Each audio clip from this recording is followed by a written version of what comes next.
दिव्यांग जनों तक समयबद्ध तरीके से पहुंचा दिया जाए तो वह प्रतिभा से भरपूर है, वह स्वयं भी समाज का मार्गदर्शन कर सकता है, ये सामर्थ्य उसके अंदर है। लेकिन समय पर इन कदमों को आगे बढ़ाने की दिशा में प्रयास किए जाने की आवश्यकता है। उन प्रयासों को अगर हम आगे बढ़ाते हैं तो उसके सार्थक परिणाम भी हम सबके सामने आएंगे। भाइयों बहनों, हम सब जानते हैं कि प्रधानमंत्री मोदी जी ने 2016 में दिव्यांगजन अधिकार अधिनियम देश में लागू किया था और इस कड़ी में राज्य सरकार द्वारा भी अधिनियम को पूर्ण रूप से अंगीकृत करते हुए प्रत्येक स्तर पर इस कार्रवाई को आगे बढ़ाते हुए एक वैधानिक व्यवस्था भी इसके लिए दी है। इसके लिए राज्य सरकार ने दिव्यांगजन कल्याण से जुड़ी हुई पूर्व संचालित योजनाओं एवं कार्यक्रमों के प्रति लाभार्थी प्रदान की जाने वाली धनराशि में अनेक योजनाओं में हम लोगों ने वृद्धि भी की है। और जिस क्रम में हम सब जानते हैं कि पहले दिव्यांगजनों को 300 रुपये प्रतिमाह पेंशन की सुविधा मिलती है, वर्तमान सरकार ने इसे 1000 रुपये मासिक करने की कार्रवाई की है और आज प्रदेश के सभी लगभग 10 लाख दिव्यांगजन की सुविधा का लाभ प्राप्त कर रहे हैं। 2016-17 में प्रदेश के अंदर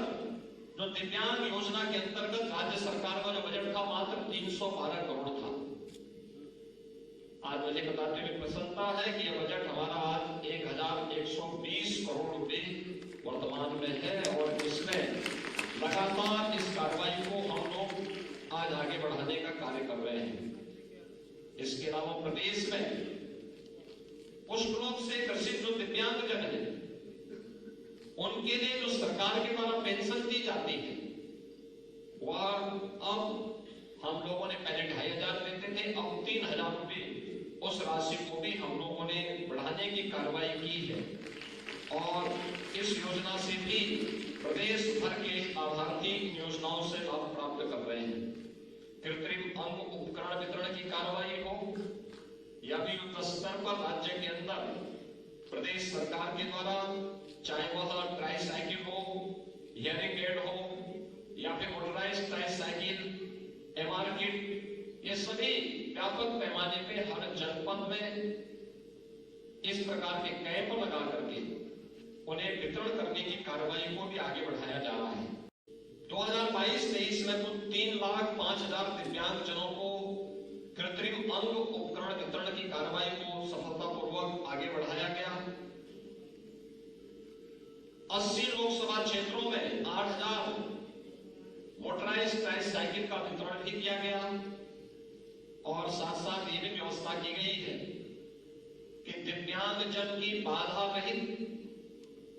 वातावरण दिया जा सके, इसके लिए रैंप, साइनेज, टेक्टाइल्स, बाधा रहित शौचालय, यानी जितनी भी यूटिलिटी से जुड़ी हुई चीजें हैं उन सभी के भौतिक इंफ्रास्ट्रक्चर के लिए सरकार ने अपने स्तर पर प्रयास प्रारंभ किए। उत्तर प्रदेश परिवहन निगम की बस में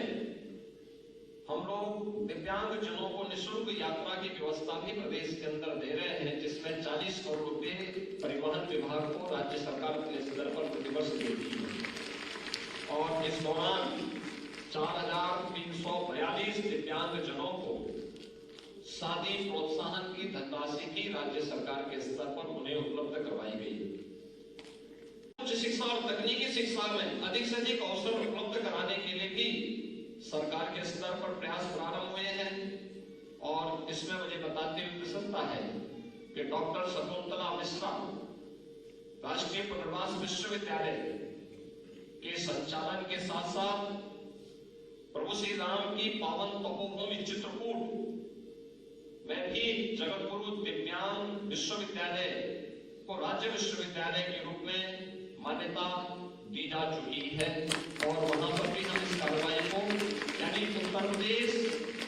पहला राज्य है जहां दिव्यांगजनों के लिए एक नहीं 2-2 विश्वविद्यालय हैं और जहां पर इस प्रकार के कार्य चल रहे हैं।